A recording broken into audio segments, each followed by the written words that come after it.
Apakah benar yang Anda sembah adalah Kristus anak Maria? Maria ya? Iya, ibunya Yesus namanya Maria. Betul Bang Zuma. Benar. Yes. Yesus anak Maria datang hanya kepada Bani Israel. Matius 15:24.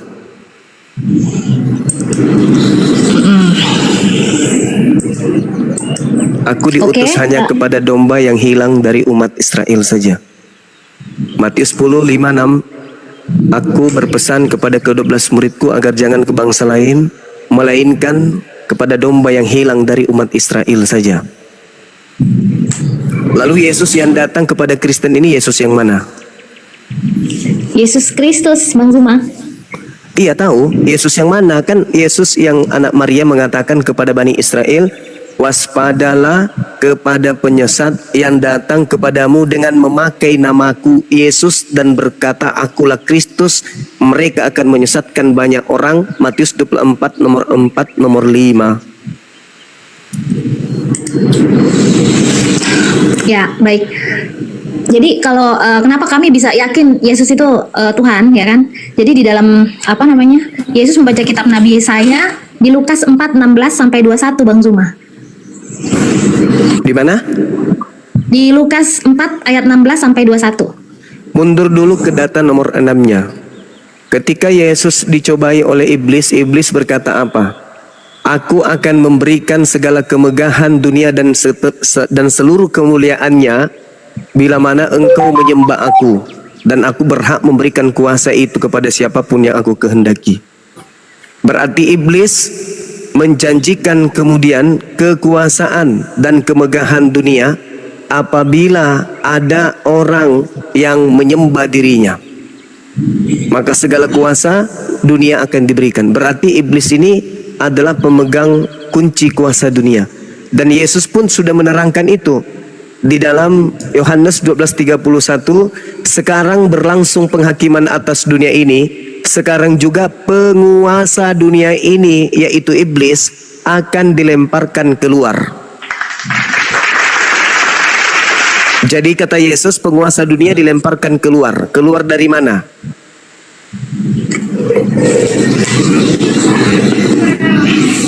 Oke, saya jawab Bang Zuma. Silakan. Dalam Yohanes 8 ayat 23, Yesus berkata, kamu berasal dari bawah, aku dari atas. Kamu dari dunia ini, aku bukan dari dunia ini. Makanya dia nggak bakal bisa menerima kemegahan yang iblis tawarkan. Karena di dalam kepercayaan iman Alkitab, dunia itu berasal dari iblis. Seperti itu, Bang Zuma. Iya. Keyakinan kami ya. Iya. Makhluk-makhluk alamiah sama dengan dia yang berasal dari debu tanah. Makhluk-makhluk surga sama seperti Yesus yang berasal dari surga. Jadi yang berasal dari surga itu, yang berasal dari langit itu bukan cuma satu. Iblis juga berasal dari langit.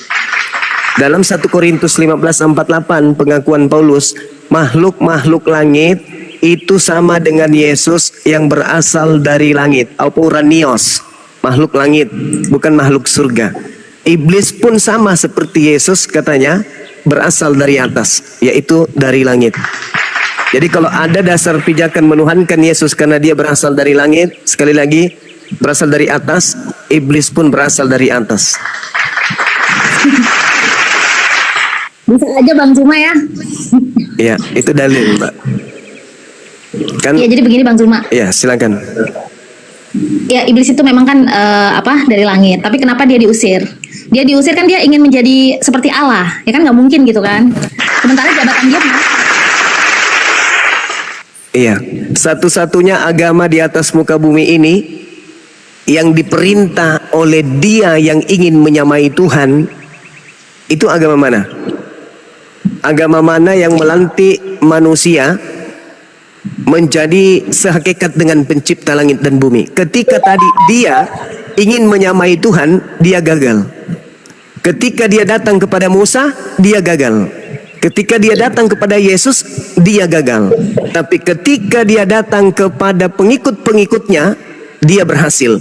Pengikutnya menggaungkan ke seluruh dunia bahwa ada sosok bernama Yesus Kristus itu sehakikat satu level, satu derajat dengan pencipta langit dan bumi. Maka Yesus berkata, waspadalah kepada penyesat yang datang kepadamu dengan memakai namaku, dia akan menyesatkan banyak orang. Banyak orang yang disesatkan ini kemudian mempertuhankan, melantiknya, mendudukkan kemudian kedudukannya tinggi setinggi-tingginya melampaui awan-awan naik ke langit sehingga dia nampak setara dengan Tuhan. Iblis berhasil gak dengan menggunakan nama Yesus untuk menyamai Tuhan? Berhasil gak? Belum ya? Berhasil.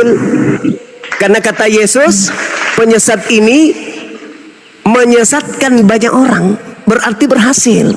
Nah sekarang mari kita lihat, agama mana yang mendudukkan Tuhan itu punya saingan? Tuhan itu dikatakan 3 pribadi, padahal Tuhan itu cuma satu hakikat, tapi ada pribadi-pribadi lain. Nah itu siapa tuh? Saya setuju Bang Zuma. Saya setuju Bang Zuma kalau satu pribadi, nggak ada 3. Yang ngomong 3 itu kurang kuat imannya Bang Zuma. Mohon maaf. Nah, oke. Kalau begitu, Yesus Kristus ini masuk nggak di dalam pribadi satu ini? Jadi begini Bang Zuma. Silakan. Kalau Bapa, Putra dan Roh Kudus kan. Kalau 3 Bapa pribadi. berbeda sama Yesus. 3 Oke. pribadi kan. Kalau Bapa berbeda sama Yesus, berarti dia bukan Tuhan dong. Nah, jelas itu. Sedangkan faktanya Yesus bukan Bapa. Faktanya dia sebagai Allah, dia menyamar Bang Zuma. Jangan Anda membantu iblis untuk menyaingi sang Bapa dengan melantik si anak. Anak ini mengaku dengan mulutnya sendiri, aku tidak dapat berbuat apa-apa dari diriku sendiri. Jangan dilantik sama seperti Bapa, jangan. Iblis tepuk tangan nanti. Yesusnya nih, ketika diceritakan dalam Lukas 4, iblis datang mencobai Yesus. Yesus, jika engkau menuhankan aku, sujud menyembah kepadaku, maka segala kemegahan dan kemuliaan bumi ini akan aku berikan. Sebab aku berkuasa atas bumi dan aku berhak memberikan kepada siapapun kuasa itu yang kepada yang aku kehendaki. Ketika kemudian iblis mencobai Yesus dengan iming-iming kuasa dunia, Yesus menolak. Berarti Yesus tidak berkuasa atas dunia. Yesus masih tetap saja, aku tidak dapat berbuat apa-apa dari diriku sendiri. Kenapa? Karena Yesus menolak kuasa dunia yang diberikan oleh iblis. Maka iblis mundur. Lukas 4 nomor 13, iblisnya mundur. Iblis mundur dari mencobai Yesus dan iblis menunggu waktu yang tepat. Jadi ketika kemudian Yesusnya gagal, iblisnya gagal memberikan kuasa kepada Yesus, selanjutnya iblisnya mencari korban baru. Dia dikatakan dalam Lukas 4 tadi, di data 13, iblis mundur dari Yesus dan menunggu waktu yang tepat. Pada saat mana kemudian waktu tepat itu? Pada saat Yesus terangkat ke langit, dia leluasa kemudian mengaku-ngaku Yesus, memporak-porandakan ajaran Yesus. Nabi Abraham sudah ada di bumi, Nabi Musa sudah ada, Nabi Daud, Salomo, Yesus sudah ada di bumi. Iblis kemudian berkuasa. Maka ketika ada pengganti Yesus yang kemudian disalibkan, maka iblisnya datang kepadanya. Ingat kata Yesus di dalam Yohanes 6 nomor 70, bukankah aku yang memilih engkau yang 12 dan satu di antaramu adalah iblis. Satu di antaramu adalah iblis. Catat itu. Yang iblis inilah yang kemudian menggantikan Yesus. Yang keluar dari kubur itu bukan Yesus. Kenapa saya katakan bukan Yesus? Baca Matius 12. Angkatan jahat ini, yaitu orang-orang Farisi, minta satu tanda dan tidak akan diberikan satu tanda apapun selain anak manusia keluar dari perut bumi pada hari ketiga.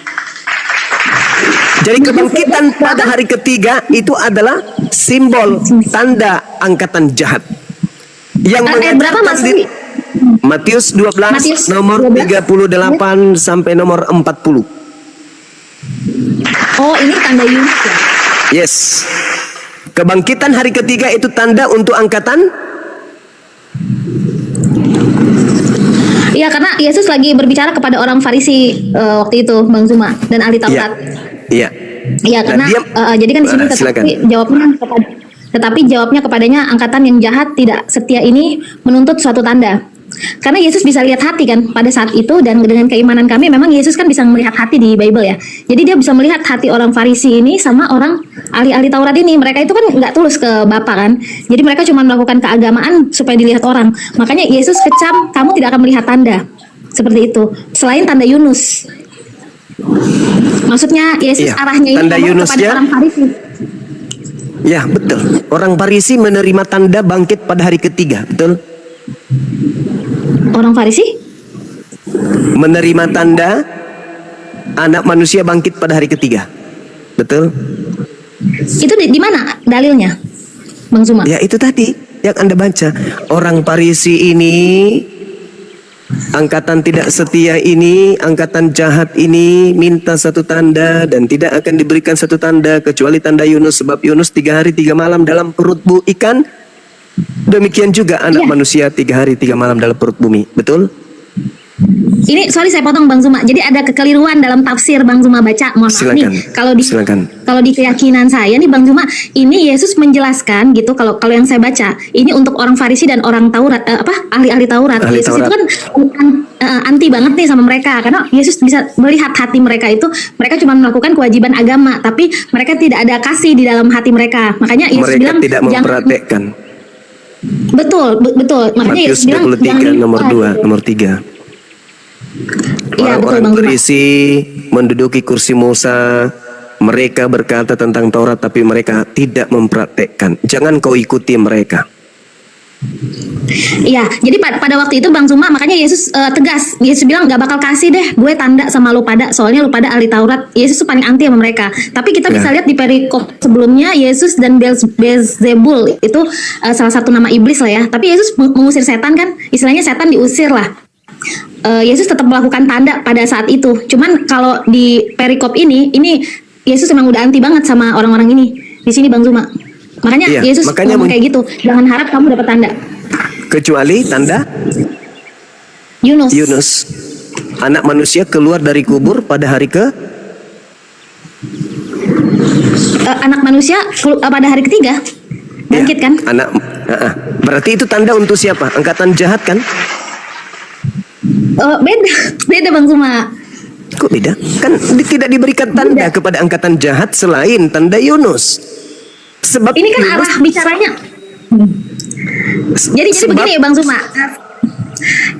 Ini Silakan. arah bicaranya si Yesus itu kan untuk ahli Taurat dan orang Farisi seperti itu. Jadi kayak seperti saya nih ngomong sama Bang Zuma seperti ini, tapi saya mungkin ngomong sama orang Kristen seperti itu. Jadi beda beda. Begitupun Yesus. Coba dibaca Dalam satu perikop perikop sebelumnya- deh. Matius 12-nya coba dibaca deh. Karena dia mengatakan angkatan jahat dan angkatan tidak setia ini minta suatu tanda. Pada waktu itu berkatalah beberapa ahli Taurat dan orang Farisi kepada Yesus, "Guru, kami ingin melihat satu tanda daripadamu." Tetapi jawab Yesus kepada mereka, angkatan yang jahat, angkatan jahat ini orang Farisi, ahli Taurat, dan yang tidak setia ini menuntut satu tanda. Tetapi kepada mereka tidak akan diberikan satu tanda apapun selain tanda Yunus. Sebab seperti Yunus tinggal dalam perut ikan 3 hari 3 malam, demikian juga anak manusia akan tinggal dalam rahim bumi 3 hari 3 malam. Ini tanda untuk siapa? Tanda untuk angkatan jahat kan? Tidak akan diberikan satu tanda selain tanda Yunus. Iya, tapi ini tidak berbicara secara seluruh orang, hanya untuk Angkatan jahat. golongan Angkatan ahli jahat Taurat saja. dan tapi di Angkatan perikop ini jahat di dan 38 angkatan tidak setia ini minta satu tanda, tetapi tidak akan diberikan kepada mereka selain dari tanda Yunus. Apa Betul. tanda Yunus itu? 3 hari 3 malam. Anak manusia 3 hari 3 malam dalam perut bumi. Berarti hari ketiganya bangkit, dan itu tanda untuk angkatan jahat. Makanya di dalam Yohanes 12 nomor 31, Yesusnya mengatakan bahwasanya Yesus berkata bahwasanya Yesus ini menceritakan kepada Bani Israel muridnya, sekarang berlangsung penghakiman atas dunia ini. Sekarang juga penguasa dunia ini akan dilemparkan keluar. Keluar dari mana? Keluar dari perut bumi. Coba Yesaya 14 nomor 12 nomor 13 nomor 14 nomor 15 nomor 16, ketika kemudian iblis ingin naik ke awan-awan menyamai pencipta langit dan bumi, aku hendak naik ke awan-awan untuk menyaingi pencipta yang maha tinggi. Tetapi nomor 15-nya, tetapi sebaliknya ke dalam alam orang mati, ke alam kuburlah engkau akan dilemparkan masuk ke dalam kubur. Jadi iblis dilemparkan masuk ke dalam kubur. Nah, Yesus mengatakan iblisnya ada di dalam kubur. Angkatan jahat minta satu tanda, tidak akan diberikan satu tanda kecuali anak manusia. Yudas juga anak manusia. Jadi yang keluar dari kubur adalah Yudas yang di dalamnya ada iblis. Makanya di dalam Yohanes 6 nomor 70, bukankah aku yang memilih engkau yang 12 ini, dan satu di antaramu adalah iblis, yaitu Yudas. Anak manusia keluar dari kubur dan mengaku sebagai Yesus Kristus. Waspadalah kepada penyesat yang datang kepadamu dengan memakai namaku Yesus dan berkata akulah Kristus. Dia akan menyesatkan banyak orang. Itulah dia. Pergilah kepada seluruh bangsa, jadikanlah seluruh bangsa menjadi pengikutku. Itu siapa?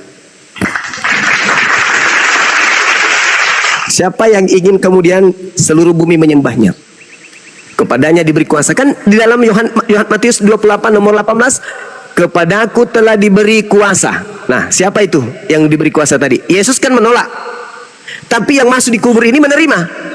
Kepadaku telah diberi kuasa di bumi, pergilah ke seluruh bangsa, jadikanlah seluruh bangsa menjadi muridku. Itu siapa? Yesus tadi diberi kuasa di bumi dan segala kemegahan dan kemuliaan. Yesus menolaknya. Berarti bukan Yesus. Makanya dikatakan di data 13-nya, setelah iblis mundur mencoba Yesus, tidak berhasil, dia mundur dan menunggu waktu yang tepat. Pada saat mana kemudian waktu tepat itu? Pada saat ada yang mengkhianati Yesus berkaitan dengan nubuat kebangkitan hari ketiga untuk angkatan jahat. Anak manusia akan berada dalam perut bumi 3 hari 3 malam. Artinya hari ketiga keluar, bangkit dia anak manusia. Dan itu tanda angkatan jahat. Mari kita buktikan bahwa ternyata murid-murid Yesus yang bukan angkatan jahat tidak percaya kepada kebangkitan hari ketiga. Di mana tertulis?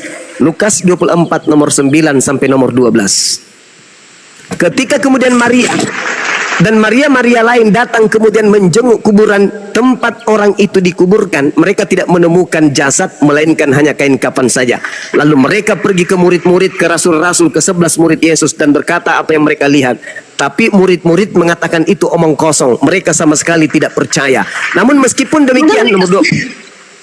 Bang Zuma, sorry saya potong dulu karena mereka belum lihat kubur, belum datang ke kuburan, Bang Zuma. Makanya mereka bilang omong kosong. Mereka belum cek ke kuburan. Akhirnya mereka cek ke kuburan. Sekarang begini, kalau mereka itu diberi tanda kebangkitan hari ketiga, sebagai murid harus percaya dong. Harusnya mereka mengatakan, oh iya memang kami dipesan guru kami pada hari ketiga dia bangkit. Faktanya jadi begini Bang Zuma. Mereka nggak percaya. Ya, karena murid-murid Yesus belum dikaruniakan Roh Kudus. Karena Yesus nanti setelah Yesus naik ke surga, mereka dibekali Roh Kudus. Makanya mereka bisa memberitakan Injil, bisa gacor, bisa keren lah gitu. Maksudnya bisa viral kayak Bang Zuma nih viral kan. Mereka bisa viral juga. Nah, sebelum Yesus naik ke surga, mereka belum dibekali Roh Kudus. Roh kebenaran itu belum sempurna gitu. Makanya mereka makanya Petrus masih ini kan, saya bukan murid Yesus, dia masih mengkhianati lah ya, masih takut mati lah pada saat itu. Dia juga takut mati, namanya manusia kan, sifat manusia secara berpikir secara akal pasti takut mati, ya kan? Seperti itu Bang Zuma. Jadi mereka belum dibekali, tapi setelah Yesus naik ke surga, mereka udah siap mati semua kan untuk Injil. Karena sudah dibekali roh kebenaran itu Bang Zuma. Ya, boleh saja Anda berbicara seperti itu, boleh. Tapi tidak sesuai dengan fakta. Kenapa tidak sesuai dengan fakta? Yesus sudah kemudian ada Roh Kudus sebelum dia terangkat ke langit. Bahkan Elizabeth, kemudian Zakaria, bahkan Yohanes Pembaptis di dalam kehamilan dia itu sudah ada Roh Kudus. Lalu kemudian Yesus juga pernah menghembusi mereka dengan Roh Kudus. Jadi kalau dikatakan karena mereka tidak mengerti faktanya, pada saat di nomor 12-nya Petrus bertanya dalam hatinya setelah datang ke kuburan, melihat betul-betul tidak ada kemudian jasad di situ. Petrus berkata dalam hatinya, apa yang sedang terjadi? Nah, seperti itu adanya. Jadi saya kira ketika Yesus berkata, waspadalah kepada penyesat yang datang kepadamu, di mana Kristus palsu ini juga menyesatkan orang-orang pilihan, itu harus tergenap itu. Matius 24 nomor 24. Sebab Kristus palsu dan nabi-nabi palsu akan datang, akan muncul dan akan melakukan banyak mukjizat dan tanda-tanda yang dahsyat. Sekiranya mungkin dia akan menyesatkan orang-orang pilihan juga.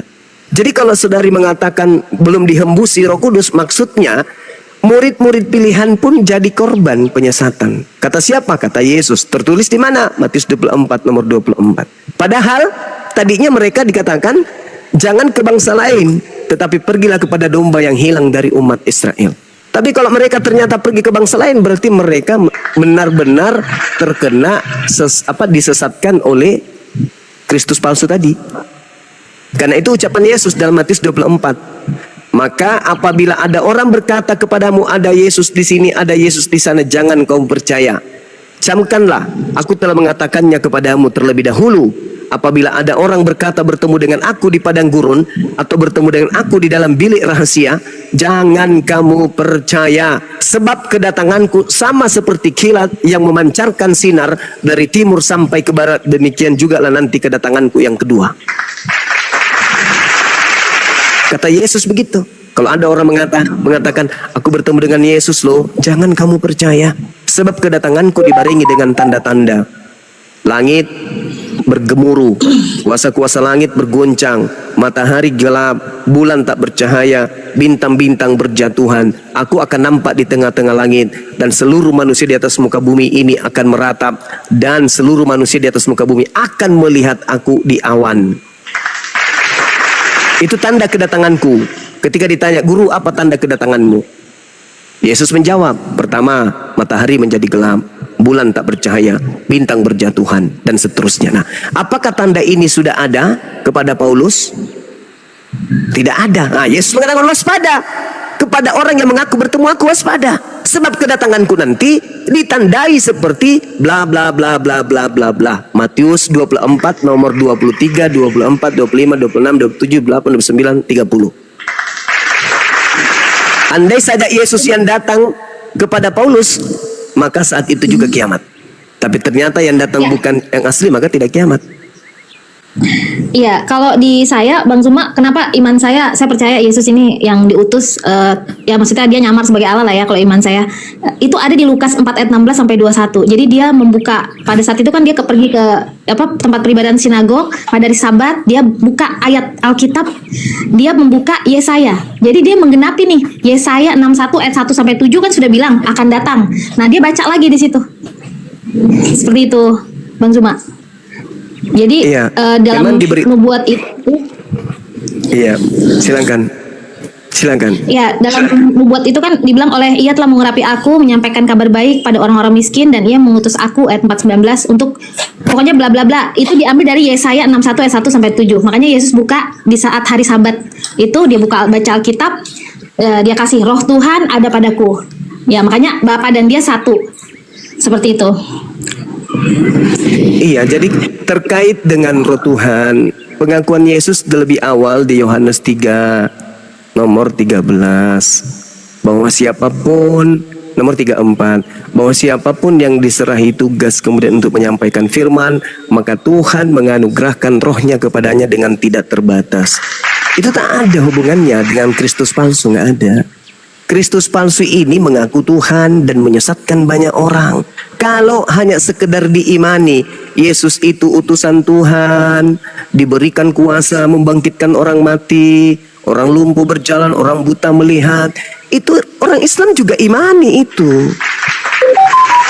Yang jadi masalah ini si palsu ini mengajak orang lain untuk menuhankan dirinya. Itu sesatnya di situ. Kalau hanya sekedar utusan, umat Islam imannya di situ, bahwa Nabi Isa yang datang lahir tanpa ayah adalah rasul bagi Bani Israel. Al-Quran surah As-Saff. Wa isqala Isa bin Maryam ya Bani Israel inni rasulullahi ilaikum musaddiqan lima baina yadai minat Taurah wa mubasysyiran bi rasuli ya'ti min ba'di ismuhu Ahmad. Itu iman kami, bahwa Nabi itu yang lahir tanpa ayah itu utusan Allah kepada Bani Israel. Dia rasul, dia memiliki kemudian mujizat-mujizat yang luar biasa. Tetapi endingnya, ma qultu lahum illa ma amartani bi ani ubudullah rabbi wa rabbakum. Endingnya mengajarkan murid-muridnya menyembah kepada Allah Tuhannya dan Tuhan murid-muridnya. Yohanes 4 nomor 24. Aku dan kalian menyembah apa yang kami kenal, sedangkan mereka menyembah apa yang tidak mereka kenal. Artinya Yesus penyembah Tuhan. Sedangkan yang datang kepada kalian itu adalah Tuhan yang datang dalam rupa manusia. Di mana bisikan itu muncul? Di Filipi 2 nomor 6, nomor 7, nomor 8, Kolose 2 nomor 9. Jadi Yesus yang datang sebagai nabi rasul untuk Bani Israel berbeda dengan Yesus dan yang Kristus yang datang kepada saudara-saudara Kristen, berbeda. Aku diutus hanya kepada domba yang hilang dari umat Israel saja. Itu Yesus yang anak Maria. Aku mengajarkan kalian, pergilah ke seluruh bangsa, jadikanlah mereka semua jadi pengikutku. Itu Yesus yang berbeda. Dan Yesus yang datang kepada Bani Israel itu manusia. Sedangkan Yesus yang datang kepada Paulus itu bukan manusia. Sedangkan malaikat berkata, Yesus nanti datang ke bumi ini sebagai manusia. Bahkan Yesus mengaku dalam Matius 24 nomor 30, aku datang sebagai manusia. Sedangkan Paulus mengaku di Galatia 1 nomor 1, nomor 11, nomor 12, Yesus datang kepadanya bukan manusia. Sedangkan 2 Yohanes 1 nomor 7 berkata, siapakah penyesat itu? Bukankah dia yang pergi ke seluruh dunia yang tidak mengaku Yesus Kristus datang sebagai manusia? Itulah si penyesat, itulah si antikristus. Islam mengaku Yesus datang sebagai manusia. Murid-muridnya mengaku Yesus datang sebagai manusia. Yesus mengaku datang sebagai manusia. Giliran Paulus, dia mengatakan Yesus datang kepadanya bukan sebagai manusia. Siapakah penyesat itu? Siapakah pengikut penyesat itu? Ya Kristen. Tidak mungkin Kristen menyembah Yesus kalau Kristen sepenuh hati mengaku Yesus itu manusia. Tidak mungkin. Pasti ada embel-embelnya. Dia manusia karena dia bersandiwara atau berpura-pura atau menyamar-nyamar jadi manusia. Sebenarnya dia adalah Tuhan. Nah, itu dia.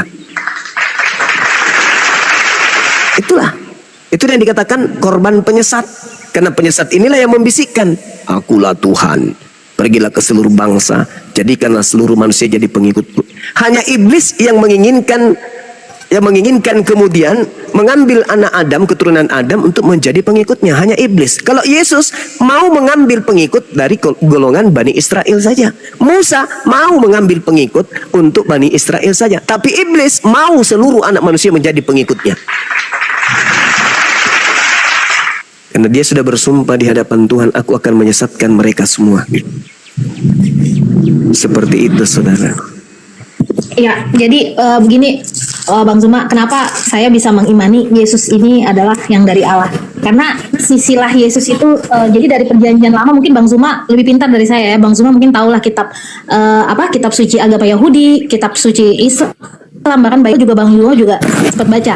Nah, kalau Bang Zuma cek itu Yesus itu sangat nyambung ke perjanjian lama atau kitab Tanakh. Jadi di Matius 1 itu sisilah Yesus itu anak Daud itu nyambung. Itulah yang membuat keimanan saya percaya bahwa Yesus itu adalah Yesus yang benar. Itu keimanan saya ya Bang Zuma.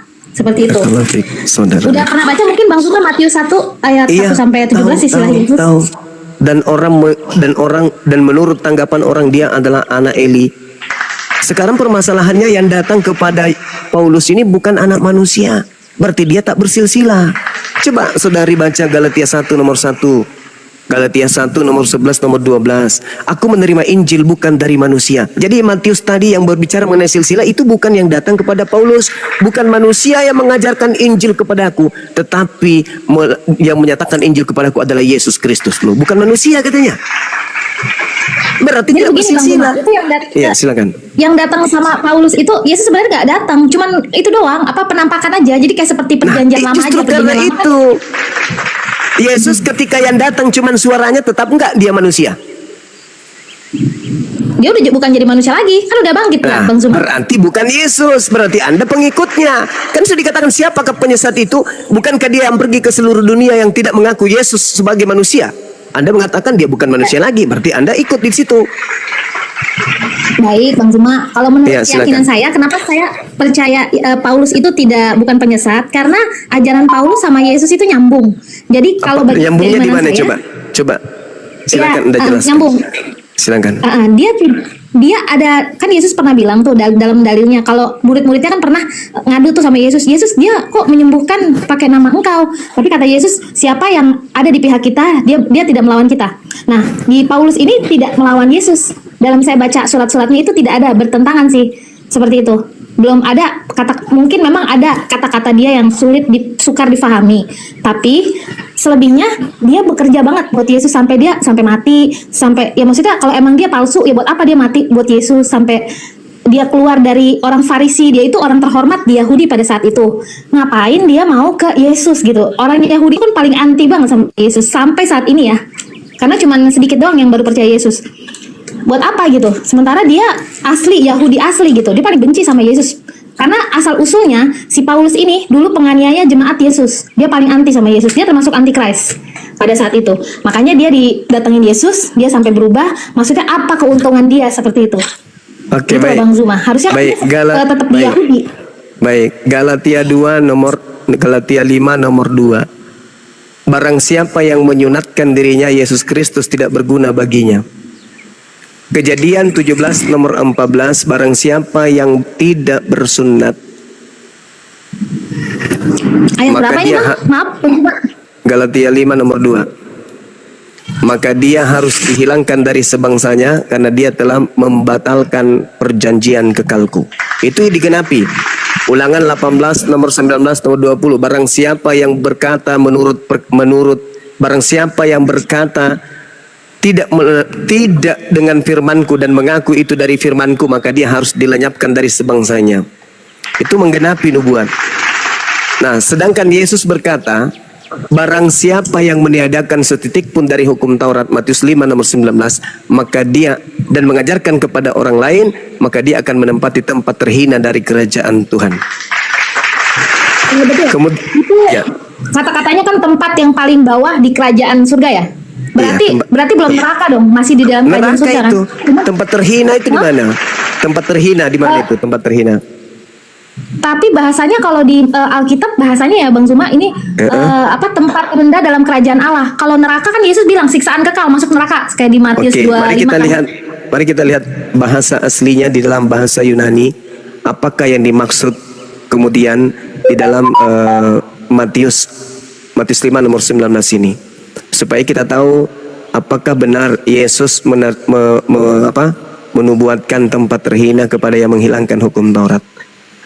Barang siapa, maka dia akan menduduki tempat terendah. Rendah dalam bahasa Yunaninya adalah elakistos.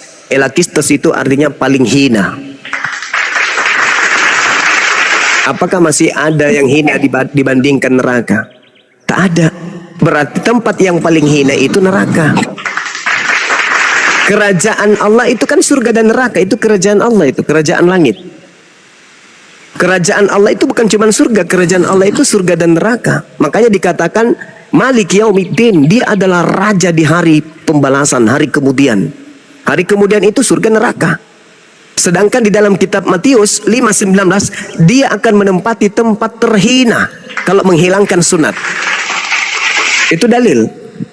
Itu dalil. Jadi kalau kita belajar Bible, kalau kita ingin tampil sebagai narasumber, tidak cukup hanya dengan terjemah. Kita harus belajar original teks supaya kita paham, jangan dikibulin oleh lembaga. Oleh karena itulah kemudian kalau ada ini mengatakan ajarannya berkesinambungan, saya katakan boleh iya.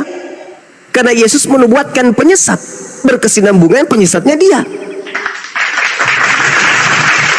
Yesus berkata loh, Matius 24 nomor 24, sebab Kristus palsu dan nabi-nabi palsu, berarti ada Kristus yang mengutus nabi.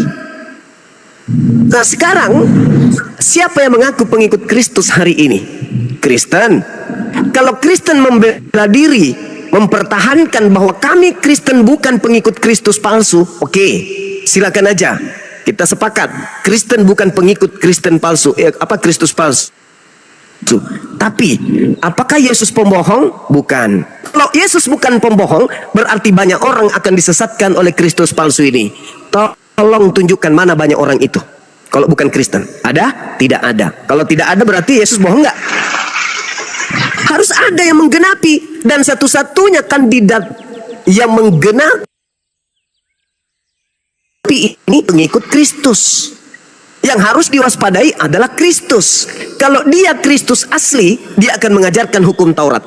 Jangan hilangkan hukum Taurat setitik pun. Karena kapan kau hilangkan, kau akan menempati tempat terhina. Faktanya, Paulus mengajarkan apa?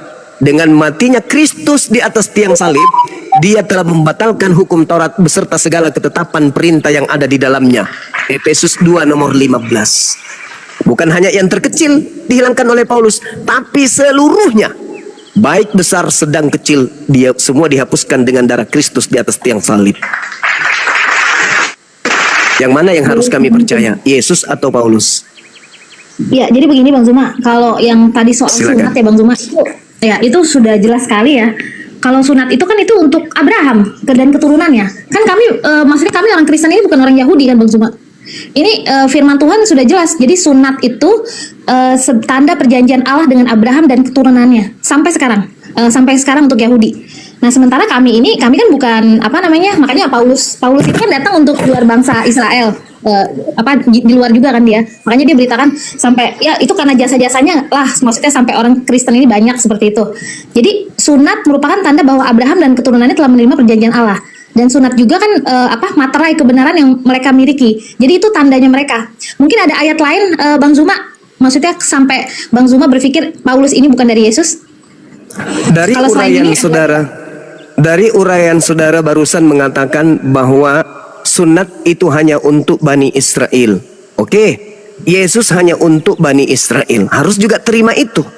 Terima juga itu. Jangan dipenggal.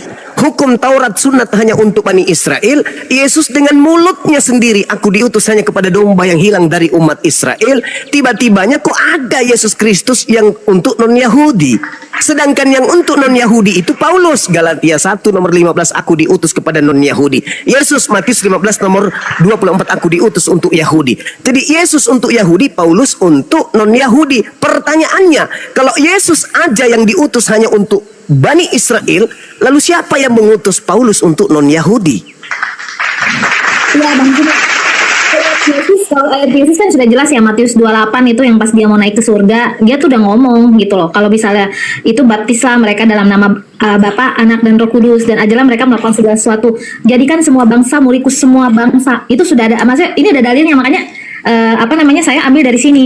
Matius 28 Sekarang ini, begini, yang perintah. saudari, Yesus mengatakan, waspadalah kepada penyesat yang datang kepadamu dengan memakai namaku dan berkata, akulah Kristus. Dia akan menyesatkan banyak orang. Pertanyaan saya, dengan cara apa oknum Kristus ini menyesatkan banyak orang? Dengan mengaku sebagai Yesus. Sekarang oknum yang mengaku sebagai Yesus ini membisikkan 13 buku kepada Paulus sehingga melahirkan Kristen. Yesusnya datang di dalam Yohanes 49, Yohanes 12 nomor 49 nomor 50. Aku tidak berkata-kata dari diriku sendiri. Apa yang aku katakan adalah apa yang diperintahkan untuk aku katakan dan aku sampaikan. Dan firman yang aku terima itu adalah kekal, tidak bisa berubah. Kekal, tidak bisa berubah. Itu satu. Yang kedua, Yohanes 17 nomor 8. Segala firman yang engkau berikan kepadaku telah aku sampaikan kepada mereka. Telah aku sampaikan semuanya. Berarti tak ada lagi Roma, Galatia, Filipi dan seterusnya dong. Karena semuanya telah disampaikan. Tetapi kok tiba-tiba ada yang mengaku menerima firman dari sosok yang mengaku Yesus Kristus? Berarti Yesus Kristus yang datang kepada Paulus memberitakan 13 kitab, bukan Yesus sang pembawa firman kepada Bani Israel. Karena Yesus sang pembawa Injil kepada Bani Israel telah Yesus sampaikan seluruhnya sebelum terjadi tragedi penyaliban. Sedangkan buku 13 buku milik Paulus itu terjadi tahun 52 mulai Paulus mengaku menerima Injil. Jauh setelah Yesus itu terangkat ke langit. Pertanyaannya, kalau saudari saya sudah mengatakan bahwa dengan cara apa penyesat itu menyesatkan banyak orang dengan cara mengaku Yesus, lalu apa bedanya dengan yang dialami oleh Paulus? Selain ayat itu ada lagi nggak, maksudnya sampai Bang Zuma kan kayaknya alergi banget ya Paulus nih. Ada lagi ayatnya? Bukan saudari, bukan. Ketika murid Yesus ditanya oleh muridnya di Bukit Zaitun, Matius 24 nomor 3, Guru, apa tanda kedatanganmu? Oke. Itu yang pertama. Yang kedua, Yohanes 16. Ayat Paulus. Yohanes 16. Nomor 7. Adalah benar jikalau aku pergi. Sebab jikalau aku tidak pergi, roh kebenaran itu tidak akan datang. Tetapi kalau aku pergi, maka roh kebenaran itu akan datang. Pertanyaan saya, menurut Yesus setelah Yesus pergi, siapa yang datang? Itu Roh Kudus yang tadi saya bilang awal itu, makanya mau Roh Kudus. Roh Kudus. Ya. Yang datang kepada Paulus di padang gurun siapa? Di padang gurun. Oh, maksudnya Paulus. Itu Yesus suaranya. Nah, yang datang setelah Yesus terangkat ke langit menurut Yesus siapa? Roh Kudus. Yang datang setelah Yesus, ya Roh Kudus, betul. Roh Kudus. Roh Kudus. Faktanya yang datang kepada Paulus siapa?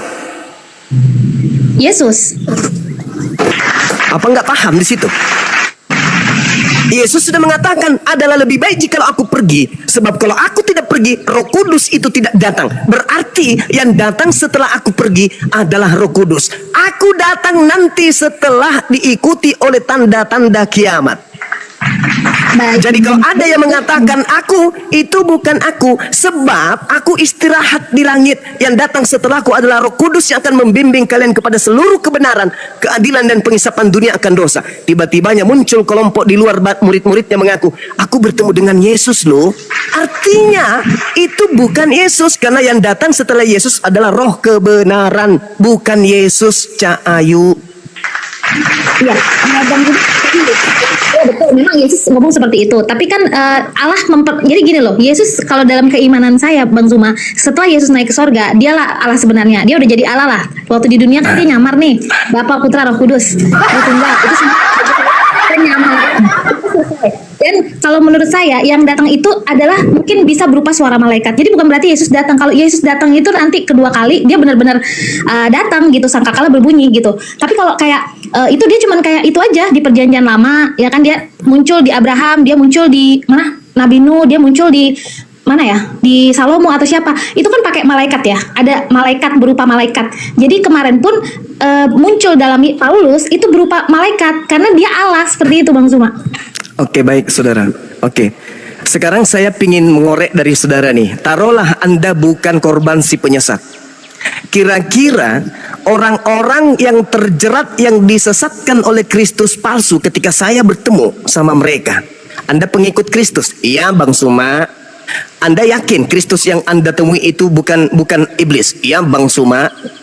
Coba Anda terangkan kepada saya bahwa Anda yang adalah nyata-nyata korban daripada Kristus palsu, buktikan kepada saya apa buktinya bahwa Anda sedang bertemu dengan Yesus yang asli. Kira-kira jawaban mereka apa, saudari? Ya, yang kembali lagi yang tadi saya bilang, karena ada sisilah Yesus di perjanjian lama itu nyambung, dia sudah dinubuatkan oleh Jawabannya nabi-nabi. pasti akan melakukan jawaban narasi-narasi yang persis seperti dengan Anda. Betul? Oke. Tidak mungkin dia berkata, oh sebab saya bertemu pada saat saya pergi ke pasar naik mobil, naik motor, tiba-tiba motor saya mogok dan di situ ada orang yang gondrong menyediakan jasa untuk antar jemput dan saya naik. Ketika naik di motornya dia mengaku Yesus loh bang. Itulah kenapa saya ikut ke dia. Nggak mungkin. Pasti alasannya ngais-ngais perjanjian lama. Pasti alasannya kemudian ngais-ngais hasil jeripaya dari wartawan yang menceritakan tentang kisah-kisah yang terjadi tentang Yesus. Sama seperti Anda. Itulah yang terjadi. Makanya kita harus memisahkan antara Yesus dengan muridnya Bani Israel yang adalah pihak kedua. Yesus pihak pertama, muridnya pihak kedua. Kristen adalah pihak ketiga. Karena pada saat Yesus memberikan ajaran, proses belajar yang terjadi, Yesus hanya berhadapan dengan muridnya pemegang Taurat, Bani Israel. Dia tidak mengajarkan orang Kristen. Kristen muncul nanti ketika kemudian Kekaisaran Romawi meninggalkan ajaran penyembahan berhala mereka, mengganti pakaian mereka dengan mengajarkan agama Katolik kepada negara-negara atau daerah-daerah jajahannya, sampai kepada kerajaan Belanda, Portugis, langsung masuk ke Indonesia. Lahirlah kemudian saudara-saudara sebagai pengikutnya. Sekarang permasalahannya adalah, kepada siapa Bang Suma harus bertanya? Mana pengikut Yesus palsu ini? Karena hanya ada satu kelompok di atas muka bumi ini yang mengaku pengikut Yesus, yaitu Kristen. Kalau Kristen ternyata bukan pengikut dari Kristus palsu, lalu kemana hendak mata saya memandang? Islam tak mungkin, Buddha nggak mungkin, Hindu nggak mungkin, ateis nggak mungkin, Islam apalagi. Lalu satu-satunya kandidat adalah Kristen. Apa hasil daripada penelitian saya ini? Matius 7 nomor 22 nomor 23. pada hari terakhir nanti banyak orang menyeru kepadaku, Tuhan, Tuhan, bukankah kami bernubuat pakai namamu, mengusir setan pakai namamu, bermujizat pakai namamu juga? Pada saat itulah aku akan berterus terang kepada mereka, aku, Yesus, tidak mengenal kalian. Kalian semua adalah pembuat kejahatan. Kok Yesus tidak mengenal dia? Kenapa? Karena Yesus saat ini ada di langit. Dia tidak bisa melihat ke bawah. Dia sedang diistirahatkan oleh Tuhan. Nanti masa dia datang diutus oleh Tuhan kedua kalinya, baru dia tercengang-cengang, terkaget-kaget. Miliaran manusia menyebut-nyebut namanya, memanggilnya Tuhan, bernubuat pakai namanya, bermujizat pakai namanya. Tapi Yesus melihat satu persatu, loh, kok ini bukan Bani Israel ya? Ini dari mana kelompok ini? Oh, ternyata inilah yang kemudian saya nubuatkan waktu itu, karena yang kukatakan adalah firman Tuhan. Yohanes 14 nomor 24. Firman yang keluar dari mulutku itu bukan dari aku, tetapi dari Bapa yang Maha mengetahui apa yang akan terjadi, yang berkata melalui aku. Yohanes 14 nomor 24. Jadi ketika Yesus datang kedua kalinya, dia kaget. Loh, kok ini banyak kali pengikutku? Orang dari mana aja ini? Kemudian kalian sendiri juga mengharap, lah inilah Yesus kita, hore, inilah Yesus kita, hore, inilah Yesus kita. Padahal Yesus yang kalian sembah itu sudah lebih dulu ke neraka.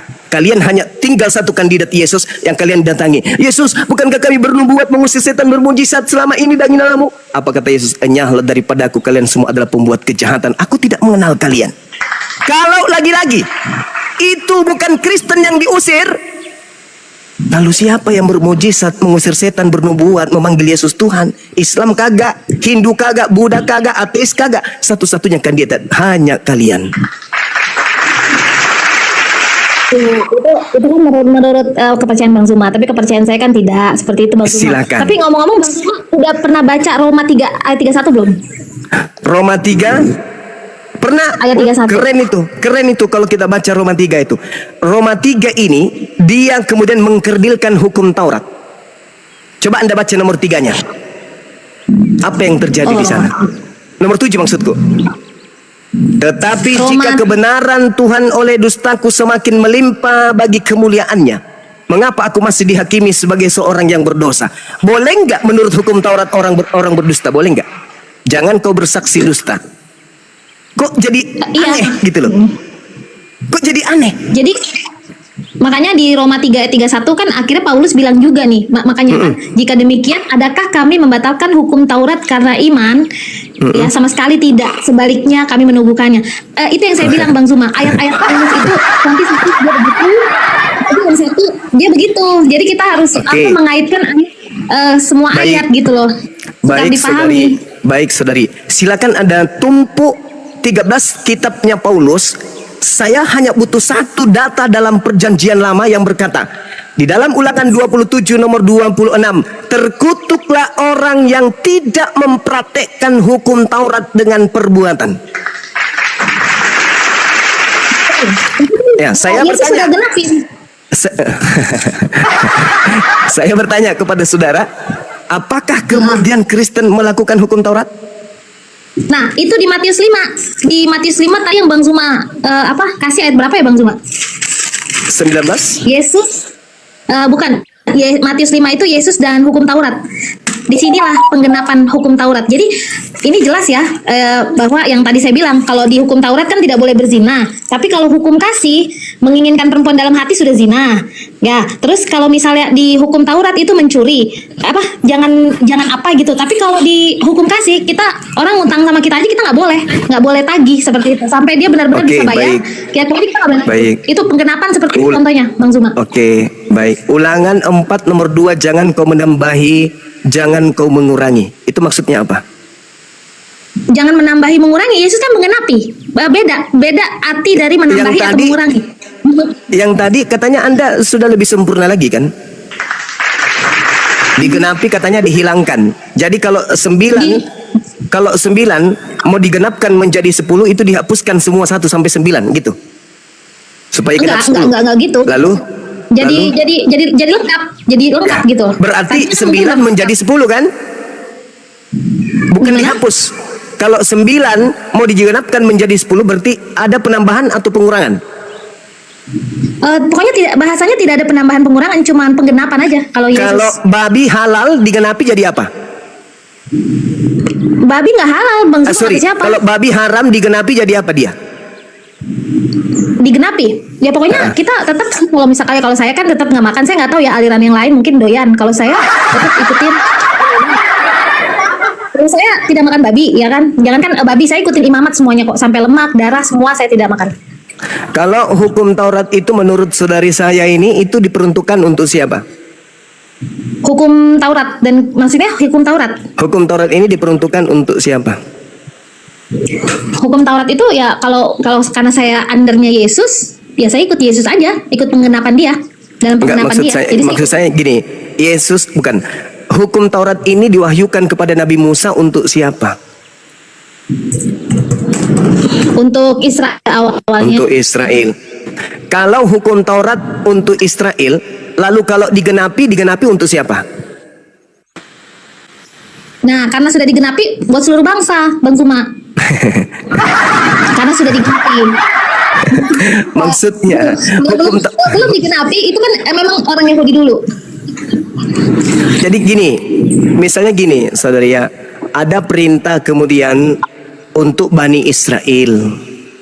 Ketika dihapuskan hukum Betul. itu, ketika hukum itu dihapuskan, misalnya jangan bersunat, jangan tidak bersunat, bunuh orang yang tidak bersunat, itu untuk Israel.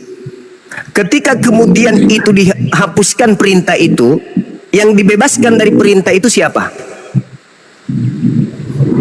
Yang dibebaskan dari perintah, maksudnya dari Taurat. Iya. Yang dibebaskan, maksudnya bebas gimana nih Bang Zuma? Bebas untuk tidak melakukan hukum Taurat lagi itu siapa?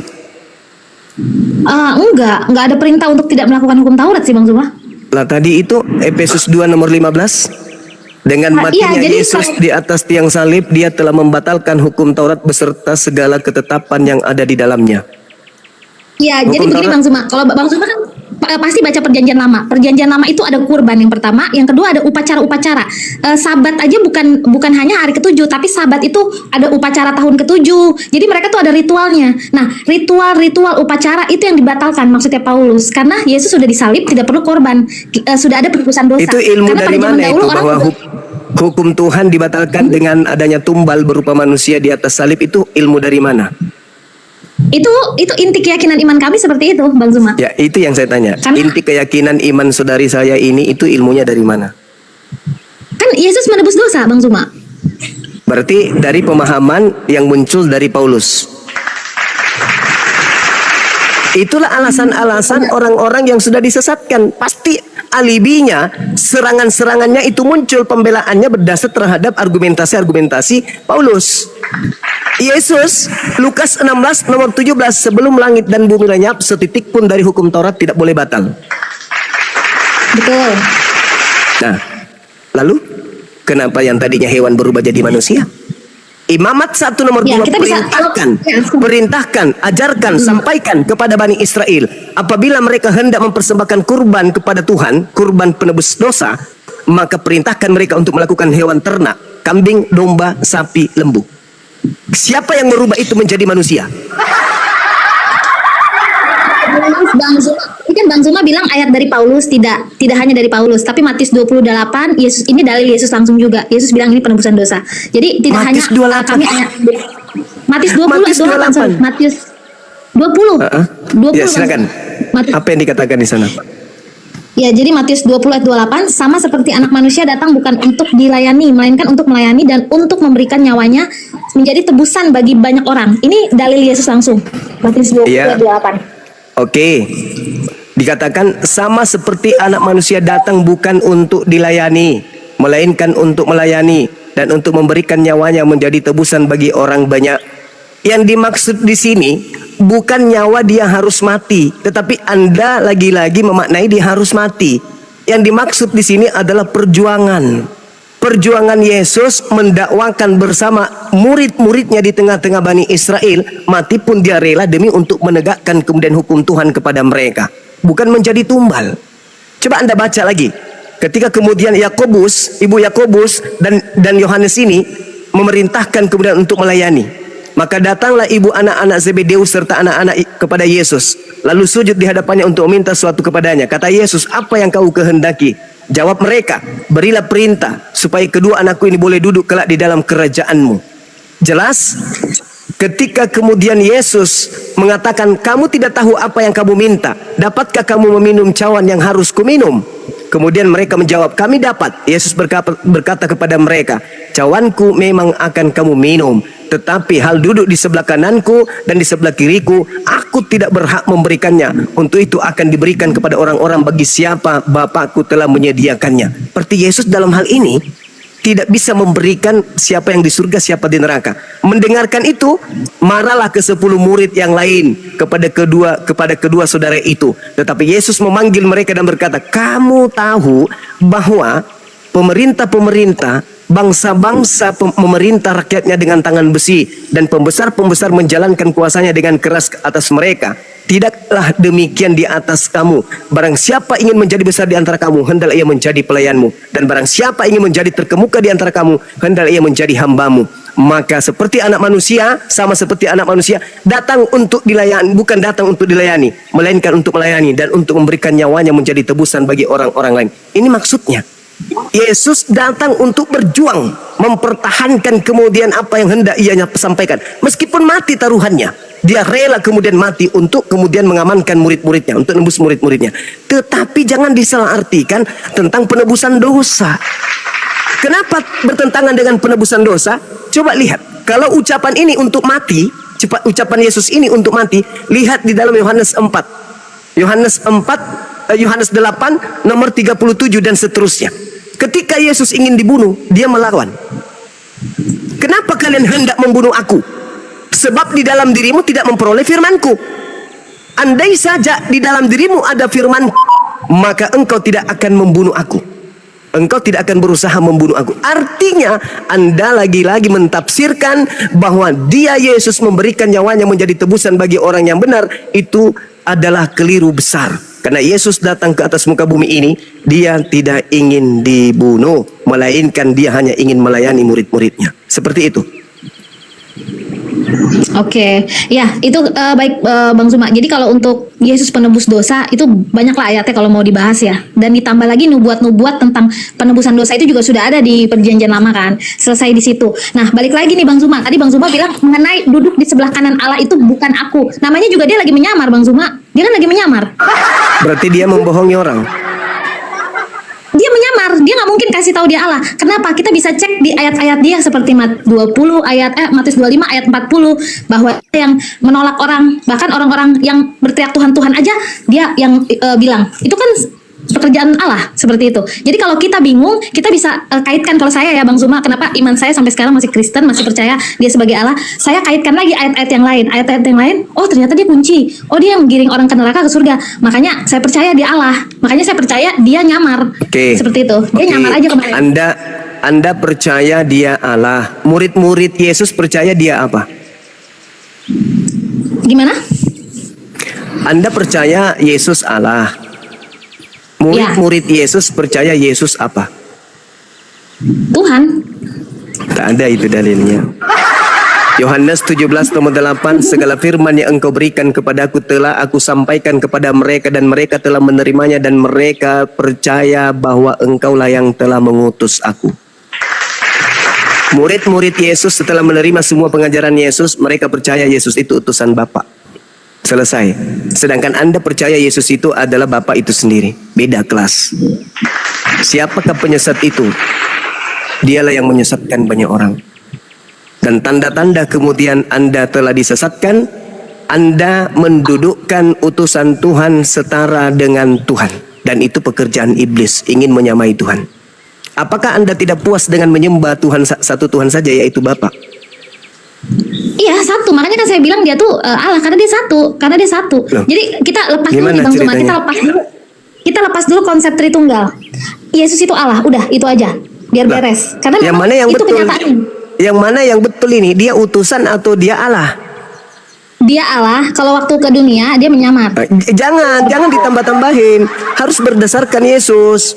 Jangan ada tambahin. Kalau Anda tambahin berarti Anda masuk dalam kelompok penyesat, karena Anda menambah-nambahkan. Kesaksian Yesus di dalam Yohanes 5 nomor 36. Ada kesaksianku yang lebih penting dari kesaksian seorang saudari Esti.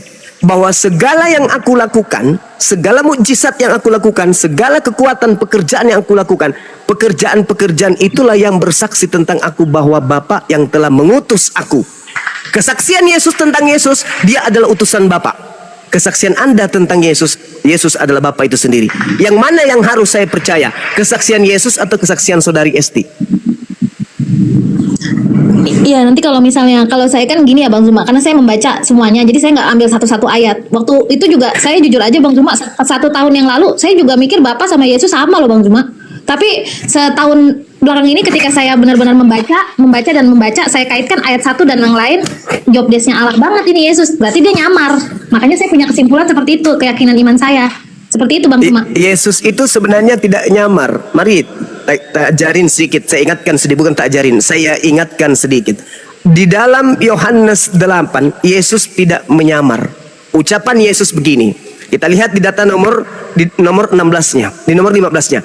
Kamu menghakimi menurut ukuran manusia. Aku tidak menghakimi seorang pun. Dan jikalau aku menghakimi, maka penghakimanku itu benar. Sebab aku tidak seorang diri. Dia bukan penyamar. Aku tidak seorang diri, tetapi aku bersama dengan Dia yang mengutus aku. Yesus sedang tidak menyamar. Makanya dia sakti, makanya dia hebat, karena dia bersama dengan Sang Pencipta langit dan bumi. Dan di nomor 17-nya Yesus berkata, dan di dalam kitab Tauratmu ada tertulis bahwa kesaksian 2 orang adalah sah. Nomor 18-nya, akulah yang bersaksi tentang diriku sendiri. 1, dan juga Bapa yang mengutus aku bersaksi tentang aku. 2, aku dan Bapa adalah 2, bukan aku nyamar. Bukan Bapak yang nyamar dengan menggunakan aku, enggak. Aku dan Bapak adalah 2. Baca nomor 29-nya. Dan Bapak yang mengutus aku, Bapak menyertai aku. Bapak tidak membiarkan aku seorang diri, sebab aku senantiasa berbuat apa yang berkenan kepadanya. Apakah Yesus menyamar?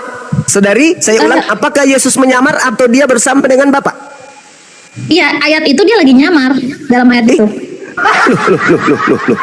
Bagaimana bisa Anda mengatakan dia menyamar sementara dia mengatakan aku tidak seorang diri, aku bersama dengan Bapa. Coba kita lihat lagi. Iya, Bang Suma. Data selanjutnya. Kita lihat di dalam Kisah Para Rasul 2 nomor 22. Apa kata kitab saudara? Orang Israel harus tahu. Dengarkanlah perkataan, hai orang-orang Israel. Yang aku maksudkan adalah Yesus dari Nazaret, seorang manusia yang telah ditentukan oleh Allah, yang dinyatakan kepadamu dengan kekuatan-kekuatan dan mukjizat-mukjizat dan tanda-tanda yang dilakukan oleh Allah dengan perantaraan manusia Yesus di tengah-tengah kamu. Mana nyamar di sini? Gak ada dia menyamar. Dia sedang melakukan mukjizat-mukjizat yang dilakukan oleh Allah melalui perantaraan manusia Yesus. Makanya di dalam Yohanes, sedikit lagi, Yohanes 4 nomor 34. Apa kata Yesus di sana? Coba dibaca. Makananku, Ayat berapa? 34. Kata Yesus, makananku ialah melakukan kehendak Bapa yang mengutus aku dan menyelesaikan pekerjaannya. Mana dia menyamar? Iya, Dia karena dalam murni Markus, utusan Tuhan. iya, karena dalam Markus 13 ayat 26 juga kan dia bilang pada waktu itu orang akan melihat anak manusia datang dalam awan-awan dengan segala kekuasaan dan kemuliaannya. Kemuliaannya, kekuasaannya itu hanya Allah. Itu. Jadi saya berpikir bukan pakai akal ya, Bang Suma. Saya nggak pakai akal, jadi saya berpikir seperti yang Yesus bilang, ayat itu harus dengan roh, harus dengan dibacanya. Sekarang Anda baca dengan roh Yohanes 1 nomor 14. Please, Anda baca dengan roh. Bisakah? Oke, Yohanes 1 ayat 14. 1 ayat 14. Firman itu telah menjadi manusia dan diam di antara kita, dan kita telah menjadi kemuliaannya, yaitu kemuliaan yang diberikan kepadanya sebagai anak tunggal Bapa, penuh kasih karunia dan kebenaran. Ya, kemuliaannya itu diberikan atau kemuliaannya sendiri? Ya, dia harus begitu karena dia kan lagi nyamar, Bang Zuma. Dia harus bicara seperti itu. Kemuliaan itu diberikan atau kemuliaan itu milik dia sendiri? Sebentar, Bang. Sorry. Ya, punya dia lah sebenarnya, Bang Zuma. Loh. Dia Kemuliaan sengaja. yang diberikan. Kemuliaan yang diberikan. Gini. Firman itu telah menjadi manusia dan diam di antara kita, dan kita melihat kemuliaannya, yaitu kemuliaan yang diberikan Bapa kepadanya sebagai anak tunggal Bapa penuh kasih karunia dan kebenaran. Jangan maksa, saudariku, jangan maksa. Anda mengatakan berbicara berdasarkan roh penuntun. Di situ kemuliaan Yesus itu diberikan atau tidak? Iya, dia harus bicara seperti itu. Itu sepik aja dari Yesus, Bang Zuma. Astagfirullah. Itulah yang saya katakan, bahwa Yesus mewanti-wanti muridnya agar waspada kepada penyesat. Karena penyesat itu akan menggunakan berbagai macam cara untuk menyesatkan, meski membantah dalil sekalipun. Tidak peduli, yang namanya penyesat akan menggiring siapapun yang ada di depannya. Hati Anda sudah mati, saudari. Akal Anda juga mati loh. Bible yang Anda genggam menarasikan masa-masa di mana Anda harusnya paham. Tapi Anda memelintir terus. Saya meluruskan dalil, Anda membengkokkan dalil. Jadi begini, Bang Zuma, begini lagi. saya membengkokkan, saya mengkaitkan ayat-ayat yang lain karena hanya Yesus Allah bersaksi yang tentang dirinya. kemuliaan. Yang tahu tentang Yesus Anda atau Yesus? Yang tahu, yes, Ya. Yesus. Saya tahu karena saya baca. Yesus bersaksi tentang dirinya sebagai apa? Sebagai Tuhan atau utusan Tuhan? Waktu kapan dulu nih? Waktu Kapan dulu? Yang lebih tahu tentang Yesus itu ente atau Yesus? Yesus, pasti Yesus. Nah, Yesus, kok Anda bertanya waktu kapan Anda nih? Sekarang ini yang tahu Yesus itu Anda. Yang tahu tentang Yesus itu adalah Yesus itu sendiri. Betul, tapi kan kita dikasih dikasih Alkitab apa? tebal, kita baca seperti itu, Bang Zuma. Kita Sekarang baca Anda percaya kepada pengakuan Yesus atau Anda percaya kepada pengantar-pengantar yang ada dalam kitab saudara? Ya, jadi kalau yang saya lihat ini Silakan. ayat yang lain ini kaitan. Yesusnya loh yang Pokoknya bersaksi. Alamak. Segala kuasa Tapi kan yang aku lakukan. kalau sekarang gini. Oke, Bang Zuma, sekarang saya tanya Bang Zuma. Kalau di Anda Muslim mewakili itu siapa Yesus yang datang? Kristus melawan Yesus anak Maria loh. Enggak, saya mau tanya, kalau di Muslim Saya bagaimana Bang Zuma? mewakili Yesus Siapa yang anak datang? Maria, Anda mewakili Yesusnya Paulus yang datang di padang gurun. Silakan. Ya, Bang Zuma, kalau di Muslim yang datang itu siapa ntar kiamat? Nabi Isa alaihissalam yang datang kemudian meluruskan atas dakwaannya kepada para terdakwa. Wa innahu la ilmul lisa'a fala tamtarunna biha wattabi'un hadza siratum mustaqim. Beliau turun ke atas muka bumi ini untuk meluruskan ajarannya yang dibengkokkan oleh para penyesat. Ingat Yohanes 12 nomor 48. Barang siapa yang menolak aku dan tidak menerima firmanku, dia sudah ada hakimnya, yaitu perkataan yang pernah aku ucapkan kepada mereka. Perkataan itulah kelak yang akan menjadi hakimnya di akhir zaman. Oke, baik, ngotot. Yang saya tanya, kalau di Muslim siapa yang balas perbuatan jahat, perbuatan baik itu siapa? Allah Subhanahu wa ta'ala. Nah, kalau di kami yang balas perbuatan itu jahat ataupun baik itu Yesus, makanya Tadi kita iman sama-sama saya membaca dalil. Siapa yang duduk di kananku, siapa yang duduk di kiriku, aku tidak berhak untuk menunjukkan. Itu disiapkan oleh Bapa, oleh siapa yang disiapkan oleh Bapa. Jangan Itu Anda sudah. mentafsir. Maukah engkau aku tunjukkan, kata Yesus, kepada siapakah engkau harus takut? Takutlah kepada Dia yang sanggup membunuh jasad dan juga melemparkan manusia ke dalam api yang menyala-nyala. Siapa Dia? Bapak. Yesus itu cuma hakim. Dia yang menghakimi. Kamu kenapa menuhankan aku, sedangkan kamu tidak melakukan kehendak Bapakku? Matius 7 nomor 15 sampai nomor 23. Waspadalah kepada nabi-nabi palsu yang datang kepadamu dengan menyamar seperti domba. Dari buahnya engkau akan melihat dia. Bukan setiap orang yang memanggil aku Tuhan akan masuk ke dalam kerajaan langit, melainkan dia yang melakukan kehendak Bapakku. Berarti yang memegang kuasa lebih utama di atas Yesus siapa? Bapakku. Yesus hanya hakim saja. Makanya di dalam Al-Quran ditanya, wa isqala Isa bin Maryam ya bani Israel inni rasulullahi ilaikum. Wa isqala Allahu ya Isa bin Maryam a anta qulta linnas tahizuni. Wahai Isa, aku Tuhan berkata kepadamu, apakah engkau yang mengajarkan mereka menuhankan dirimu? Nabi Isa menjawab, Qala subhanaka ma yakunu li an aqula ma laysa li bihaqqa. Maha suci engkau wahai Tuhanku, aku tidak pernah berkata yang bukan hakku untuk aku katakan. Ma qultu lahum illa ma amartani bi ani a'budullah rabbi wa rabbakum. Aku hanya berkata kepada mereka, sembahlah Allah Tuhanku dan Tuhanmu. Kepada siapa Yesus mengajarkan Bani Israel menyembah? Kepada dia atau kepada Bapa? Hidup kekal itu adalah mereka mengenal engkau satu-satunya Tuhan yang benar dan mengenal Yesus Kristus yang engkau utus. Yesus Kristus wajib hukumnya diimani, dikenal sebagai utusan Tuhan supaya kita memperoleh hidup yang kekal. Sedangkan Yesus yang datang kepada Anda, harus Anda memutar lidah, menyamarlah, bla bla bla bla, dan ujung-ujungnya Anda mentuhankan dia. Anda ingin menggeser pencipta langit dan bumi dengan Tuhan Anda yang bernama Yesus Kristus itu. Siapakah Anda ini?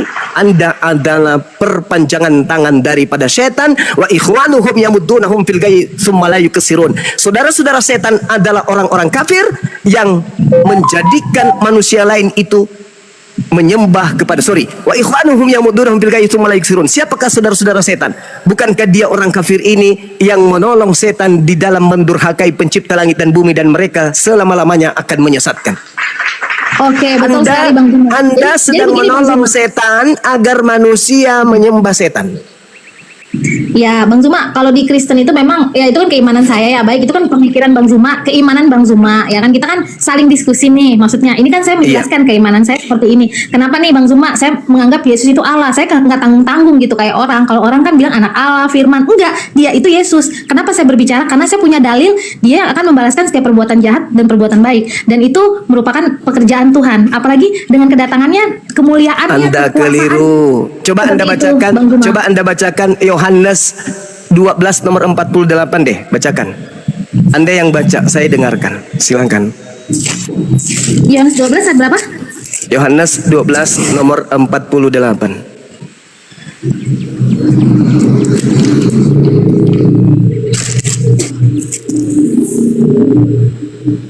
Barang siapa menolak aku, ia tidak menerima perkataanku. Ia sudah ada hakimnya, yaitu firman yang telah kukatakan. Itulah yang akan menjadi hakimnya pada akhir zaman. Siapa yang menjadi hakim? Perkataan Yesus Itu. yang pernah Yesus sampaikan di tengah-tengah Bani Israel kan? Aku tidak Iya. berkata-kata dari diriku sendiri. Apa yang aku katakan adalah apa yang diperintahkan untuk aku katakan dan aku sampaikan.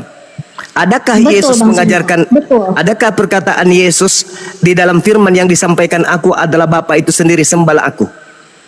Betul Bang Zuma, tapi kan ada juga ayat Matius 20 ayat 40, nanti dia datang dengan kemuliaannya, dia menggiring orang ke neraka, ke surga. Jadi kita jangan pakai ayat 1-2. Makanya saya nggak pernah Yang menjadi hakimnya itu siapa? Perkataan Yesus kan yang menjadi hakim. Iya, betul. Itu yang Bukan dibilang perkataan firman. Matius kan? Ya, tapi kan ada juga Bang Zuma, Matius 25 ayat 40, itu Yesus datang dalam kemuliaannya, yang berteriak Tuhan, Tuhan, itu Yesus tolak. Dia bisa nolak orang, dia bisa taruh ke Kemuliaan neraka yang surga. yang diberikan kepadanya. Iya kan? Iya, Nah, itu dia. kemuliaan Allah. Iya, yang diberikan kepada anak manusia Yesus.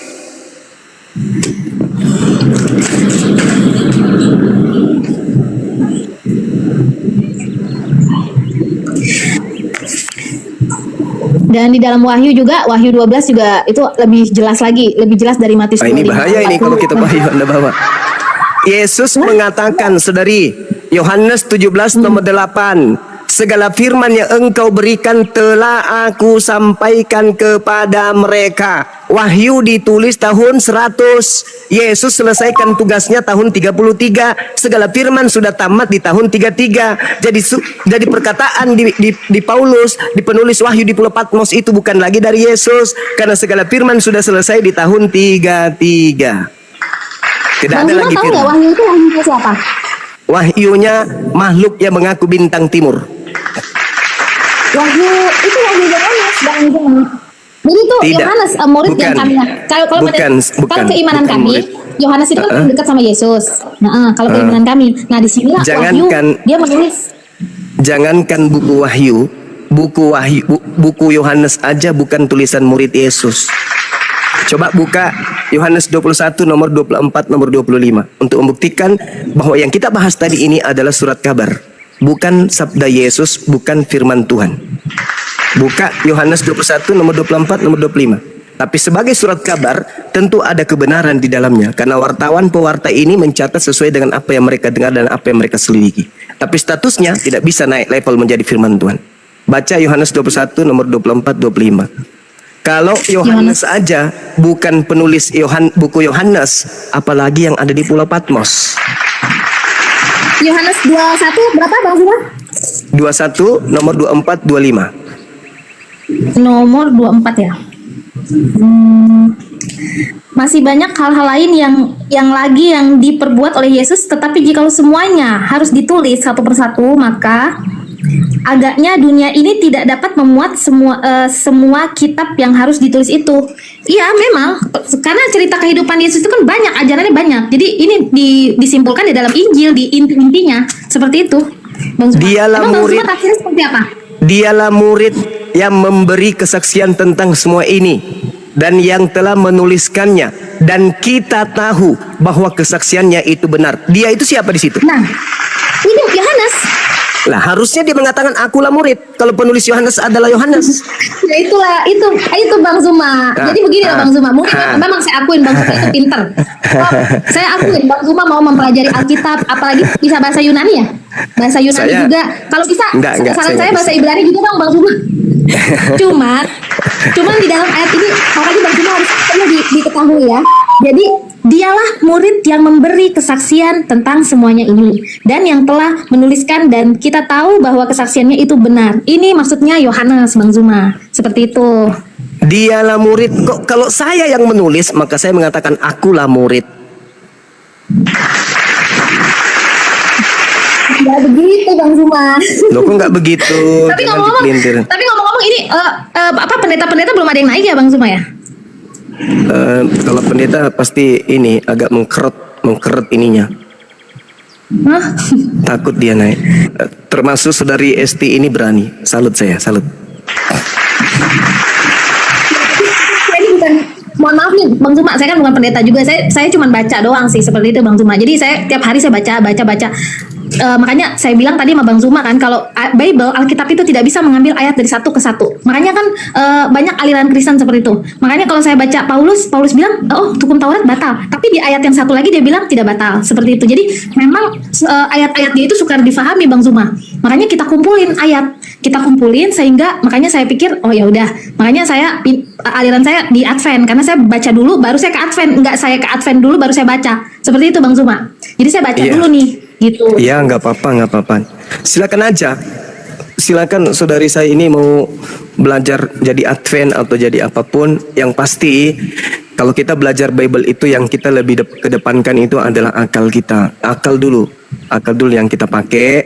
Habis itu kita telusuri baik-baik. Karena kenapa?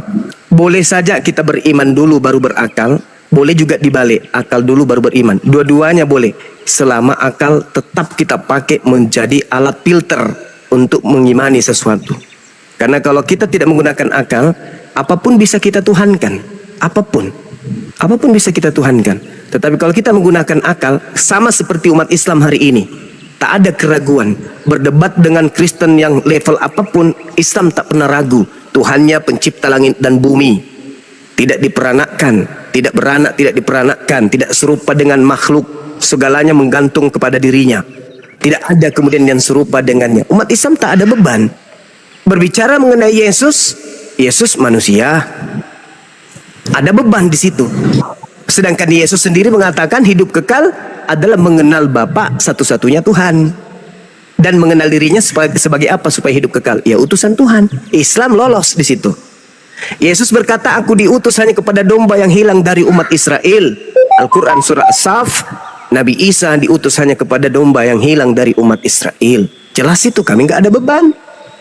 Coba, apabila ia datang yaitu penyesat bernama Kristus, kami lolos. Karena Nabi kami tidak bergelar Kristus. Sedangkan yang Anda sembah bergelar Kristus. Kalau saudara masih menggunakan akal, bukan hari ini, tetapi setelah ini Anda kembali belajar. Belajar. Jangan puas. Boleh saja Anda benar, Bang Suma yang keliru. Atau sebaliknya, saya yang benar, Anda yang keliru. Nah, untuk itulah kemudian silakan belajar terus. Tanggalkan dulu doktrin, tanggalkan dulu dogma. Pelajari saja Bible. Karena Bible itu petunjuk. Petunjuk Anda itu sama seperti saya menjadikan Al-Quran sebagai petunjuk iman saya. Oleh karena itu, akal yang harus kita pakai. Percuma ada tertulis huruf-huruf di sebuah buku kalau buku-buku itu tidak kita pakai akal untuk membacanya. Karena dia terurai, huruf-huruf menjadi kata, berbingkai menjadi kalimat, kalimat membuat sebuah pesan, maka akal kita mendeteksi apa sih pesannya tulisan-tulisan ini. Lepaskan dulu, tanggalkan dulu iman, kepercayaan, keyakinan. Pelajari berdasarkan akal, pasti sampai kepada kebenaran. Mana tahu Yesus betul-betul Tuhan menurut catatan-catatan yang ada di situ. Bisa juga sebaliknya. Bisa jadi sebaliknya. Karena kenapa? Di dunia ini, saudariku, saya Islam, saudari Advent. Kita masih bisa memilih. Hari ini masih bisa kita berpikir. Hari ini mungkin kita Islam, besok mungkin kita keluar. Bisa kita memilih.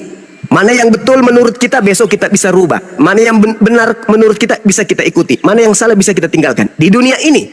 Tapi ketika kita selangkah masuk ke alam kubur, tak ada pilihan. Urusan kita hanya menghadap kepada pencipta langit dan bumi. Tak bisa lagi, aku mau ke Islam, aku mau ke Kristen. Enggak. Oleh karena itu, sebelum kita ada di dalam sana, pakai semua senjata yang Tuhan berikan kepada kita. Mata, telinga, mulut, otak utamanya. Pakai itu semua. Pakai untuk mencari kebenaran itu. Jangan ditidurkan. Akal jangan ditidurkan. Mata jangan ditidurkan. Kuping jangan ditidurkan. Pakai semua senjata itu untuk menembus kebenaran ilahi. Pasti akan sampai. Pasti akan sampai. Silakan Anda gunakan itu semua senjata-senjata yang Tuhan ciptakan untuk kita, untuk menjadi pemimpin, minimal untuk diri kita dulu. Kalau dalam Al-Quran, ya ayyuhalladzina amanu qu anfusakum wa ahlikum nara. Wahai orang-orang beriman, peliharalah dirimu dan juga keluargamu dari api neraka. Maka yang pertama yang Anda harus pelihara adalah diri Anda dengan senjata-senjata yang Tuhan berikan kepada saudara. Jangan peduli dengan Bang Suma, jangan peduli dengan yang lain. Peduli aja dulu dengan keselamatan sendiri. Saya kira begitu sama. Saya dulu yang buka. Siap.